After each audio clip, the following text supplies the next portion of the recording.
What's going on, guys? It's Jordan Stupar. I've got some exciting news for you. Today is November 30th, 2018.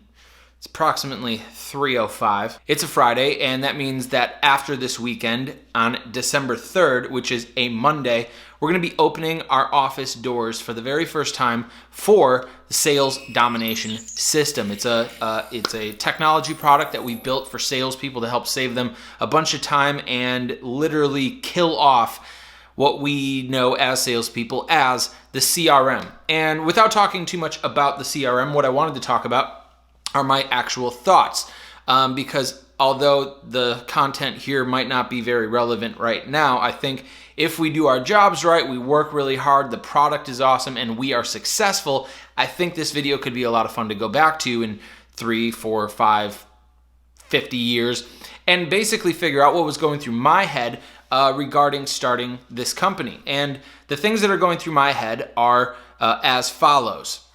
The first thing that's going through my head is that I'm excited, I'm jacked, I'm elated, I'm ecstatic about the opportunity to really and honestly truly provide other salespeople with a lot of value. And I'm really excited about having salespeople. I'm really excited about having an office. I'm really excited about having something that I built. I'm really excited about that, and I think it's going to be just a lot of fun. I think it's going to be a lot of work, but I also think it's going to be a lot of fun because I'm actually very passionate about what we're doing, and I truly and sincerely, again, believe that we're going to be able to provide salespeople with a lot of value. The second thing that's going through my head is that healthy, self-aware enough part where I'm kind of what-ifing some things, right?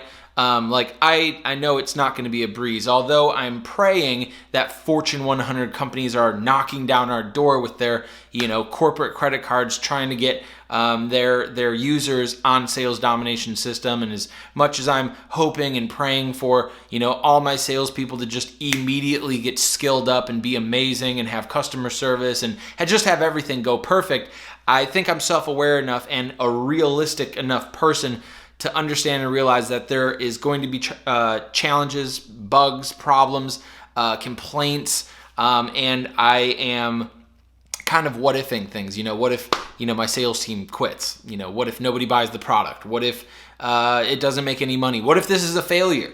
What if I have to fire people? What if I have to confront customer complaints? All of these different things that, are, could be an issue, right? Because nothing's guaranteed. The only thing that's guaranteed is if we quit now, it'll never work.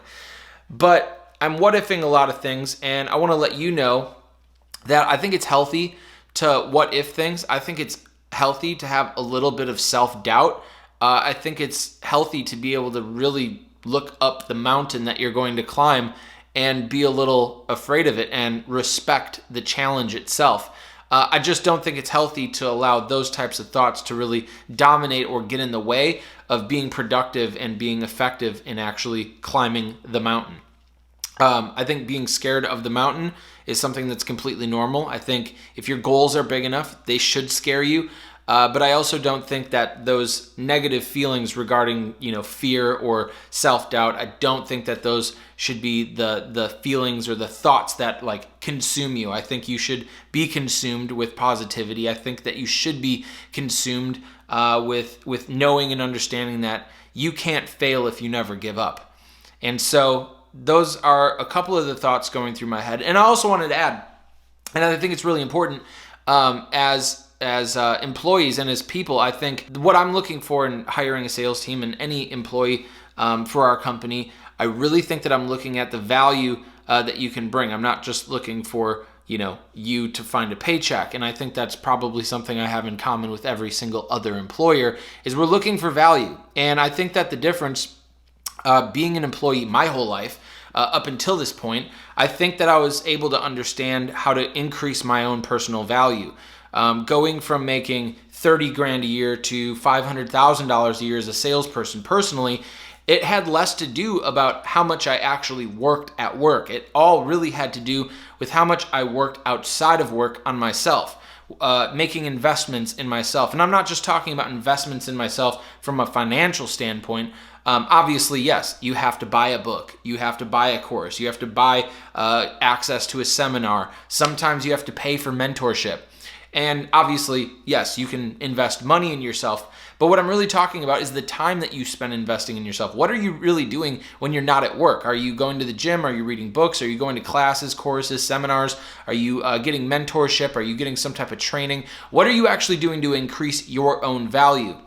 And I think for my employees, that's going to be a lot of what I talk about. Because yes, I do expect when you're in my office and we are paying you to do your job and chase the paycheck. But I also really want to urge my employees, and I want to urge anybody watching this, to put a lot of attention on earning your valuation. Just like if you were going to buy a company or buy a stock in a company, you'd want to know, what are my chances of getting a return on my investment? And if so, how much of a return?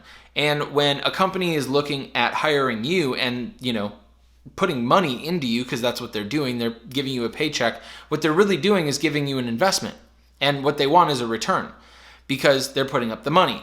And so I want to urge you, if you've not really considered this before, to figure out ways to increase your valuation. Are you a $38,000 a year person, or are you a $380,000 per year person? Or are you a $3.8 million per year person? And I think those things, again, have a little bit less to do with just doing work and putting an extra hour in the office every single day. I think it has a lot to do with how you spend your time outside of the office on yourself. Are you just relaxing and watching Netflix, or are you actually doing something for yourself and investing in yourself and increasing your own valuation? And I think those are a couple of the thoughts that are going through my head right now. Hopefully, they're helpful to you. Hopefully they're provide you with a little bit of value. But the final and biggest thought that I'm having right now is that I believe Sales Domination System will be very successful. I think it will do millions, if not tens, if not hundreds of millions of dollars in revenue over the next couple of years. And I think that's going to be possible because I don't really care as much about the revenue as I do about providing an actual solution and an actual game changer for salespeople. I want to be able to provide people with value. And I think that between me and my business partner, Justin, I think we both sincerely and genuinely believe in that approach. And for that reason, I think that the money will come along with it. I've always told people that if you care more about the relationship with your customer than your customer's money, you'll never have to worry about the money because you'll have the relationship. And as you grow and scale your business and you pay attention to your clients' needs, your clients' wants, you start filling in gaps that are actually there in the marketplace, I then think that you'll never have to really worry about the money and the revenue. Those are going to be byproducts of creating relationships, solving problems, and getting in front of as many people as you possibly can. So I think with the approach that we have, where we as a company, me personally, want to provide salespeople with a real tool that actually saves them time and actually allows them to make more money, I'm most passionate about making sure that that actually happens. And so since that is my drive and that is what really inspires me to get out of bed every single day and work on this without pay and without any guarantee of it ever working out, it's that promise to myself and that promise to our customers here in the future that we're going to provide that value, and that's something that I believe in enough to make this thing all go around. So again, those are a couple of my thoughts before launching this thing. I don't know how relevant they're going to be right now, but again, hopefully we do our job well, and hopefully we're able to really provide people with value. I think this thing could blow up, and I think this video could be a lot of fun to go back to. Yes, I have doubts. Yes, I have negative thoughts. Yes, I am excited. Yes, I have all this stuff going on in my head, and it's a little bit nerve-wracking. I'm a little nervous. And I'm ultimately just really excited about it, and hopefully this video, like the rest of our documentation of building and scaling this business, is both entertaining and informative and educational, and of course valuable, because that's what we're here for. So anyway, thanks for watching, and I'll see you guys soon. And this is what we're going to do as a sales team, as a sales unit on our end, is Vince Lombardi would literally have one play And he would have the team run that play until they literally are puking. And they would run that play literally to perfection. They would show up on a game against the Redskins, the Cowboys, and run the same play every single down, and nobody could stop it. That goes back to amateurs practice until they get it right. Okay, we got the play right. Yep. Let's go home. We're ready for the game. Professionals are going to practice so much till they can't get it wrong. And that's what the Green Bay Packers did. Back in the day, that is how we won, is we would run the same play every play, and nobody could stop it.